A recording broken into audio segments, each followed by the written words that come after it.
Welcome to This Week.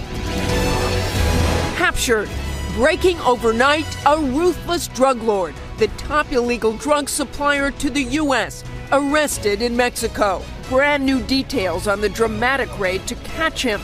Plus, we take you inside his billion-dollar empire.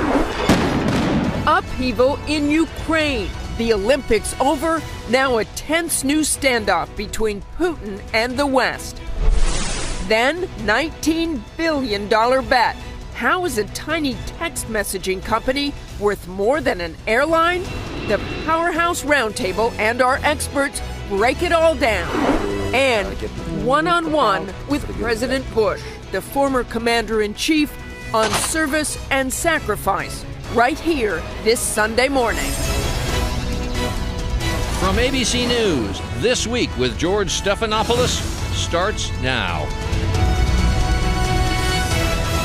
Hello again. I'm Martha Raddatz. Great to have you with us. We're tracking breaking news this morning, the capture of the man some call Mexico's Osama bin Laden, one of the most wanted criminals in the world and the top illegal drug dealer in the U.S., drug lord Joaquín Guzmán, known as El Chapo or Shorty, became notorious for his global empire, his ruthless reputation, and his legendary ability to elude police. That is until this weekend. ABC's senior justice correspondent Pierre Thomas is here with us now with the latest. Pierre?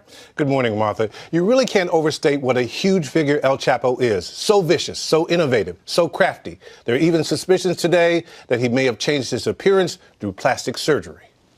It was a stunning sight. The most powerful drug lord in the world in handcuffs after more than a decade as a wanted man. Law enforcement's long quest to capture Joaquín Guzmán ended at this hotel at 6:40 yesterday morning. Mexican authorities, acting on intelligence from American immigration and drug enforcement agents, arrested him on the 4th floor of this hotel in a resort town 600 miles from Mexico City. Guzmán's criminal resume, infamous.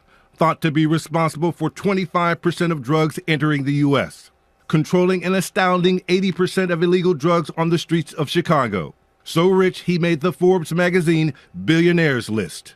So vicious that nearly 80,000 people have died in drug-related violence in Mexico, and that's not including so many more from drug overdoses. El Chapo bribed his way out of prison 13 years ago, escaping in a laundry basket. He always seemed one step ahead of authorities. Just a week ago, he evaded capture with an amazing getaway from police through a network of underground tunnels. He has a lot of protection around him, both his security guards and people that are willing to protect him because he has a lot of money and assets to throw around. He was part of a cartel network creative in their smuggling, submarine, boats, airplanes.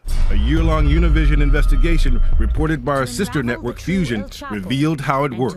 From an 18-wheeler to aircraft to U.S. mail, UPS, FedEx, to the trunk of a car, to the backpack of an 18-year-old riding a bus. Chapo does not play by the rules. He has unlimited resources. You got what you were looking for. Yes. I saw firsthand how cartels operate at the southwest border checkpoint. A truck of furniture was actually hiding more than a ton of marijuana. There is so much drugs coming from Mexico, it has to be destroyed at secret locations like this.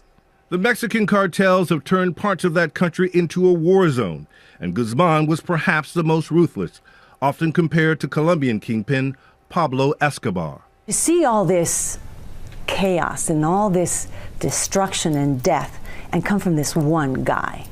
You go, oh my God. He faces multiple indictments in the U.S., but will the Mexicans ever really let him go, considering all those dead people in that country, Martha? And that is quite a question, Pierre. Thank you, and stay right there. We'll be back to you in a moment.